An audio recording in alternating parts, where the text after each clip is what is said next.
ஒலிபெருக்கி நேயர்கள் அனைவருக்கும் அன்பு வணக்கம். இந்த நிகழ்ச்சியில் நாம் பார்க்க போகிறது சுந்தர் சி வடிவேலு கூட்டணியில் வந்திருக்கிற கேங்கர்ஸ் படத்தை பற்றி. இது ஒரு முழுமையான காமெடி படம். நீங்கள் படத்தோட ப்ரமோஷன், போஸ்டர்ஸு, ஸ்டில்ஸு, வடிவேலுடைய கெட்டப்பு, அதில் இருக்கிற காமெடி நடிகளுடைய கூட்டம், இதெல்லாம் வச்சு பார்க்கும்போது இது ஒரு முழுமையான முழுநீள காமெடி படம் அப்படிங்கிறத சின்ன குழந்தை கூட சொல்லிடும். இந்த படம் என்னன்னா, அவருடைய அதாவது சுந்தர் சி வடிவேலு கூட்டணியில் காமெடியில் ரொம்ப சக்ஸஸ் ஆன படங்கள் ஒன்று இருக்குது.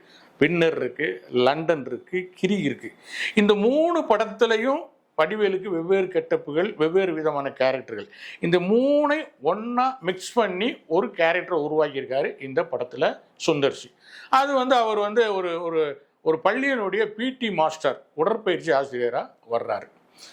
இதுதான் இந்த கெட்டப்பை, அதாவது இந்த 3 படங்களுடைய கெட்டப்புகளையும் சேர்த்து வச்சு உருவாக்கி இந்த புதிய கேரக்டரை வடிவேலுக்கு உருவாக்கியிருக்காரு சுந்தர் சி. இந்த படத்தோட கதை என்னன்னு பார்த்தீங்கன்னா, ஒரு அரசன்கோட்டை அப்படிங்கிற ஒரு கிராமம். அந்த கிராமத்தில் ஒரு அரசு உயர்நிலை பள்ளி இருக்குது. அந்த உயர்நிலை பள்ளியில் அந்த உயர்நிலை பள்ளியை நடத்துறது யாருன்னா, அங்கே உள்ள தாதாக்கள் அருள்தாஸ், மைம்கோவி தான் அந்த கரஸ்பாண்டடாக இருந்து அந்த ஸ்கூலை நடத்துகிறாங்க. காரணம் என்னென்னா, அந்த ஸ்கூலுக்கு அவங்க நிறையா நன்கொடை கொடுத்துருக்காங்க. அதனால அவங்க நடத்துறதுக்கான உரிமையை வாங்கி நடத்துகிறாங்க. அந்த ஸ்கூலில் ஆசிரியையாக வேலை பார்க்குறவங்க தான் கதாநாயகி கேத்ரின் தெரசா. பிடி மாஸ்டராக வடிவேலு வேலை பார்க்குறாரு. அந்த ஸ்கூலில் ஒரு பொண்ணு, ஒரு சின்ன பொண்ணு, ஒரு 12-13 வயசு பொண்ணு காணாமல் போயிடுறாங்க. அது எங்கே போனாங்க, என்ன ஆனாங்கன்னு தெரியல. இதை பற்றி விசாரிக்கணும்னு கேத்ரின் தெரசா பல முயற்சிகள் பண்ணுறாங்க. இதனால் அவங்க என்ன பண்ணுறாங்கன்னா, அந்த தமிழக முதலமைச்சரோட சிறப்பு பிரிவுக்கு ஒரு மனு அனுப்புகிறாங்க. இந்த மாதிரி இந்த ஸ்கூலில் ஒரு பொண்ணு காணாமல் போச்சு, இங்கே நிறைய சமூக விரோத செயல்கள்லாம் நடக்குது, தாதாக்களுடைய அட்டூழியம்லாம் இந்த ஸ்கூலில் இருக்குதுன்னு சொல்லி ஒரு மனுவை போடுறாங்க. உடனே அரசாங்கம் என்ன பண்ணுறது, ஒரு போலீஸ்காரரை நீ மாறு இடத்துல போய் அந்த ஸ்கூலில் ஜாயின் பண்ணி அங்கே என்ன நடக்குதுன்னு பார்த்து சொல்லுன்னு சொல்லி ஒரு ஸ்கூலை ஒருத்தர் அனுப்பி விடுது. அதே ஸ்கூலுக்கு புது பிடி மாஸ்டராக வர்றாரு சுந்தர் சி. அவர் நல்ல 6 அடி உயரம், நம்ம கட்டுமஸ்தான உடம்பு, வழக்கம் போல் வடிவேலுக்கு ஈகோ வந்துடும் இல்லையா. இவர் ஒரு தொப்பையும் கிப்பையுமா ஒரு கோமாளித்தனமாக இருக்கிறதுனால ஒரு ஈகோ ஆரம்பிக்குது. இப்போ இந்த பள்ளியில் நடக்கிற அந்த மாணவி எப்படி காணாமல் போனாங்க, அப்புறம் அந்த பள்ளிக்கூடங்கள் இருக்கிற சமூக விரோத செயல்கள் எப்படி நடக்குது அப்படிங்கிறத சுந்தர் சி கண்டுபிடிச்சி அழிக்கிறதா இந்த படத்தோட கதை.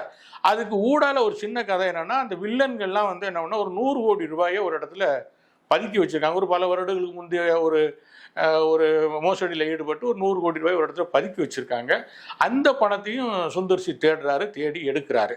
அந்த காணாம போன குழந்தைய கடத்தினது யாரு, கொன்னது யாரு, இந்த பணம் 100 கோடி என்ன பணம், எப்படி வந்துச்சு, அதுக்கும் சுந்தர் சிக்கு என்ன சம்பந்தம், அரசாங்கம் அனுப்பிய போலீஸ்காரர் யாரு அப்படிங்கிறதான் இந்த படத்தோட கதை.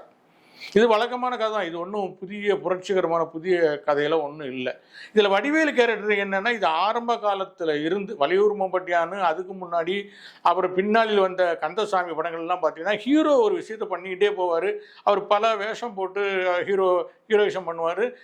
காமெடி என்ன பண்ணுவார், எதேச்சும் அந்த வேஷத்தை போட்டு மாட்டிக்குவார். இவர் தான் அதை பண்ணார்னு சொல்லிட்டு இவரை சமூகம் ஹீரோவை கொண்டாடும், போலீஸு தேடும். இந்த மாதிரி தான் இந்த படத்தில் சுந்தர் சி பண்ணுற ஹீரோயிசங்கள் எல்லாம் வடிவேலு பண்ணதான் நினச்சி அவருக்கு பாராட்டும் கிடைக்கிது, திட்டும் கிடைக்கிது, அடியும் கிடைக்கிது. இதுதான் இந்த படத்தோட காமெடியோட ஃபேஸ். இந்த படத்தில் சுந்தர் சி அவருடைய பழைய படங்களையே எடுத்து காப்பி அடித்த மாதிரி சில இங்கிலீஷ் படத்தையும் காப்பி அடிச்சிருக்காரு. குறிப்பாக சொல்லணும்னா, மணி ஹீஸ்ட்னு ஒரு வெப் தொடர் வந்துச்சு, நீங்கள் எல்லாம் பார்த்துருப்பீங்க. வங்கியை ஒரு மாஸ்டர் பிளான் போட்டு கொள்ளையடிக்கிற படம் தான் அந்த வெப் சீரிஸ் தான் அந்த மணி ஹிஸ்ட்.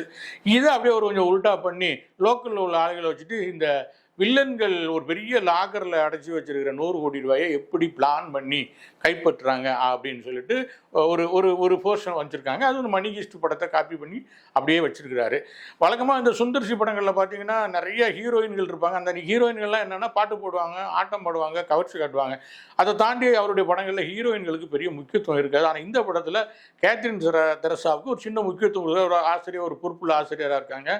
அவங்க போலீஸுக்கு தகவல் கொடுக்குறாங்க, அந்த மாணவியை காப்பாற்ற நினைக்கிறாங்க. இப்படி மாதிரி ஒரு சின்ன சென்டிமெண்ட் போர்ஷன் கேத்ரின் தெரசாவுக்கு இருக்குது. ஆனால் அதே நேரத்தில் அவரை பார்சாங்களையும் ஆட விட்டுருக்காங்க கவர்ச்சியாக. மொத்தத்தில் பார்த்தீங்கன்னா இந்த படத்தில் வடிவேலுடைய பழைய காமெடிகளுடைய தொகுப்பை பார்த்த மாதிரி ஒரு ஃபீல் கொடுக்கும். அந்த கொள்ளையடிக்கிற அந்த மணி ஹிஸ்ட் ஏரியாவில் கொஞ்சம் புதுசான காமெடி இருக்கும்.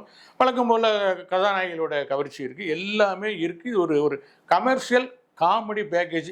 இந்த மாதிரி படங்களில் போயிட்டு நம்ம எதுவும் மெசேஜ்லாம் தேடக்கூடாது, அல்லது அது சரியாக வருமா, இது சரியாகுமா, இப்படி நடக்குமா, அப்படி நடக்குமாங்கிற எந்த லாஜிக் கேள்வியும் கேட்கக்கூடாது. ஏன்னா இது ஒரு டைப் ஆஃப் மூவி. நம்ம அப்படி தான் யோசிக்கணுமே தவிர, இல்லை சமூகத்தில் என்ன சொல்கிறாங்க, சமூகத்துக்கு என்ன கருத்து சொல்கிறாங்கிறதெல்லாம் பார்க்க வேண்டியதில்லை. முழுக்க முழுக்க இன்றைக்கி சம்மர் சீசன் வந்திருக்கு. நீங்கள் எங்கே போனாலும் ஆயிரக்கணக்கில் செலவு பண்ண வேண்டியிருக்கு. ரொம்ப சிம்பிளாக போனால் பீச்சுக்கு போகணும், ஒரு 10 ரூபா சுண்டல் பாக்கெட்டோடு முடிஞ்சிடும். இல்லை நீங்கள் கிஷ்கிந்தாவோ அல்லது விஜிபியோ அல்லது வேறு எங்கே ஈஸியாக எங்கேயோ போனீங்கன்னா ஆயிரக்கணக்கில் செலவாகும். அதை விட கம்மி பட்ஜெட்டில் சும்மா ஒரு 2.5 மணி நேரம் ஏசியில் உட்காந்தோமா கலகலகன்னு சிரிச்சம்மா வந்தோமான்னு இருக்கிற படம் தான் இந்த கேங்கர்ஸ். இந்த படத்துக்கு ஒலிபெருக்கியோட நட்சத்திர மதிப்பீடு 2.5.